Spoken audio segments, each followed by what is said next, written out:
Good day everyone and mega love shoutout sa lahat ng ating mga manonood saan sulok man kayo ng mundo. Magandang umaga, magandang tanghali at magandang gabi po sa ating lahat. Sana po ay sa mabuti kayong kalagayan. Ayan, ito naman po si Kapitana ni Heights ang magbibigay na naman po ng reaction, opinion, point of view dito po sa mga napapanood nating content. And ito nga po regarding dito sa Medit community. Ayan, no? So katatapos lang ng birthday ni Medit and masaya naman yung birthday niya kasi nag-enjoy naman yung mga viewers niya, yung mga supporters niya, lalo na yung mga sponsors niya, no? And ang daming issue, no? Ang daming issue. Natural lang yan, social media to eh, 'di ba? And naka-public lahat ng mga galawan ninyo. Tapos ang daming mga umalis, no? Ang daming mga naging kaaway, ang daming naging mga umalis na mga supporters, sponsors, 'di ba?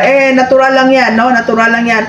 Huwag kayong feeling na huwag kayong feeling entitled na exempted kayo dito sa issue, 'di ba?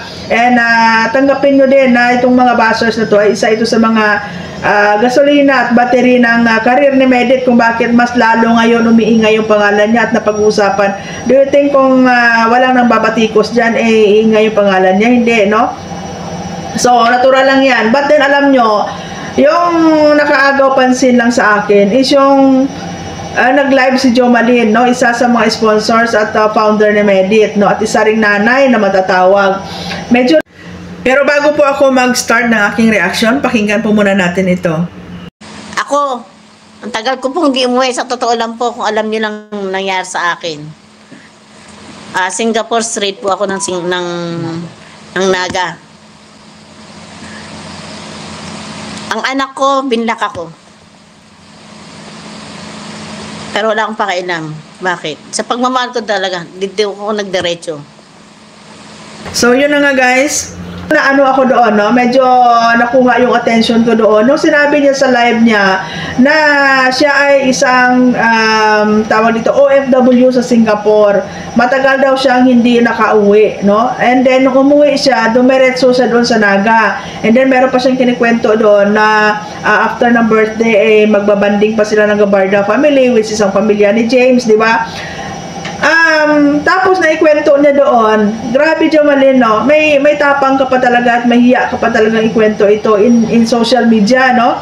Do you think pag narinig ng anak mo to, hindi siya lalong magdamdam sa'yo? Kasi ini-broadcast mo pa talaga sa social media na matagal siyang nagtatrabaho sa Singapore, matagal siyang hindi nakauwi, pero umuwi siya, dumiretso siya doon sa Naga. 'Di ba? Doon sa nagstay kay Medit, 'di ba? Tapos kinuwento pa niya na ni-block siya ng anak niya kasi nga doon sa dumiretso. Imagine that, no?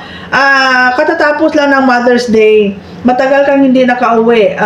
Ito wala naman akong pakialam. This is just my reaction and opinion kasi nilabas mo sa social media, you know. Matagal kang nagtrabaho sa Singapore, umuwi ka, dumiretso ka kay Medit. Sumama yung loob ng anak mo, ni-block ka. Tapos sabihin mo pa dyan sa live mo, wala kang pakialam kahit na masama ang loob ng anak mo at ni-block ka niya. Bilang isang nanay, ganyan ba talaga ka-fanatiko? No? Ganyan ba talagang masasabi mo ba? Alam niyo ito, yung grabe kayo magbigay ng mga advice kay Medit, yung pagmamahal niyo binubuhos niyo kay Medit, pero sa totoo pala, yung pagiging nanay niyo doon sa totoong anak ninyo ay natitake for granted ninyo. Diba? Hindi nyo nagagampanan yung totoong pagiging nanay nyo doon sa anak ninyo, sa pamilya ninyo. Pero dito kay Medit na ibigay nyo lahat-lahat. Diba? So, matanong ko lang kay Medit, ano Medit ang pakiramdam mo na yung mga mamis mo pala dyan, may isa ka pala sa mga mamis dyan, kagaya ni Jo Malin, na masama ang loob ng anak niya, binlock siya dahil sa'yo. Bilang isang anak ka, ano ang mararamdaman mo Medit? Masaya ka ba? Natuwa ka ba? Dahil meron kang isang mami, meron kang isang founder na ganyan ang nangyari sa anak niya bilang isang anak din, no? Kung hindi pa naman kayo sunga-sungat kalahati, di ba? Ikwento nyo pa talaga sa live ninyo, in public, na ganyan yung nangyayari.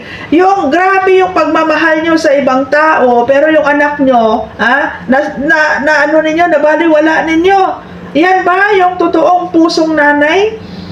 Yan ba yung totoong gusto ninyong ipakita sa mga tao? Yan ba yung magandang ehemplo sa community ni Medit na kahit mabaliwala mo yung anak mo, importante masuportahan nyo si Medit. Di ba? Yung ang ganda-ganda ng buhay ni Medit, galing sa pinaghirapan ninyo, tapos yung anak nyo nabaliwala nyo. I hope na si Jomalyn lang ang may ganitong case. Kasi kung meron pang ibang mga nanay dyan, meron pang ibang mga supporters dyan, sponsors at founders dyan, na ganyan din yung ginagawa ni Jomalyn ngayon sa mga anak niya. Nakakalungkot naman po.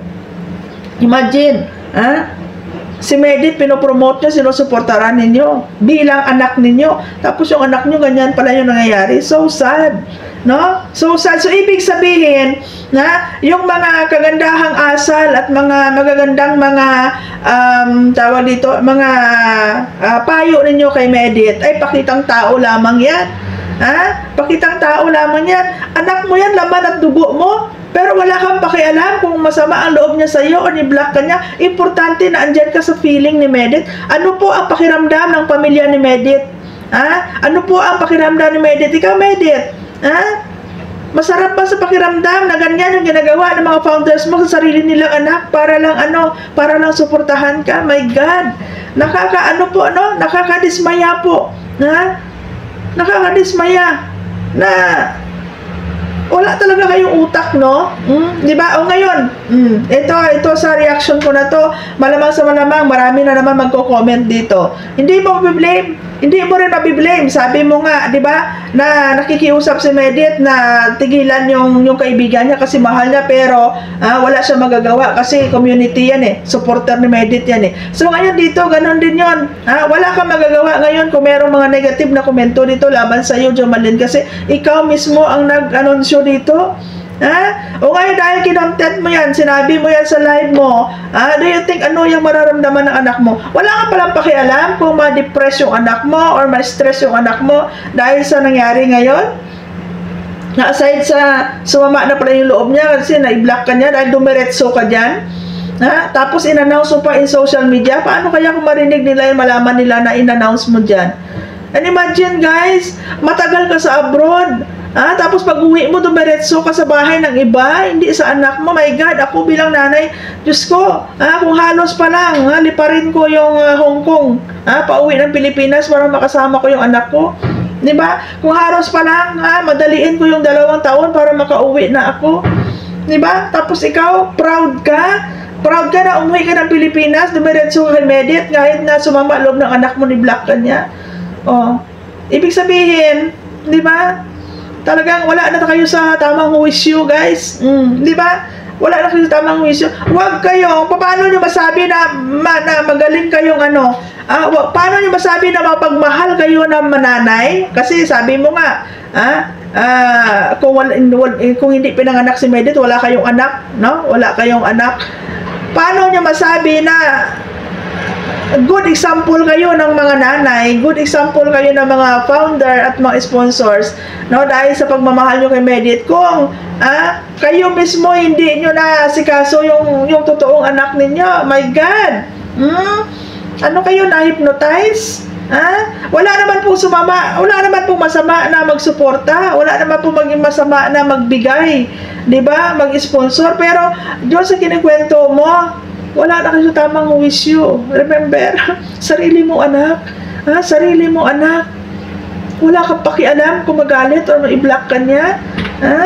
Kinuwento mo rin na matagal ka sa Singapore, matagal ka hindi nakauwi, pero dyan ka dumiretso. Buti sana mo, pagka-inumagahan, umalis ka na, pero hindi, ikwento mo pa dyan. Makipag-banding ka pa doon sa pamilya ng iba.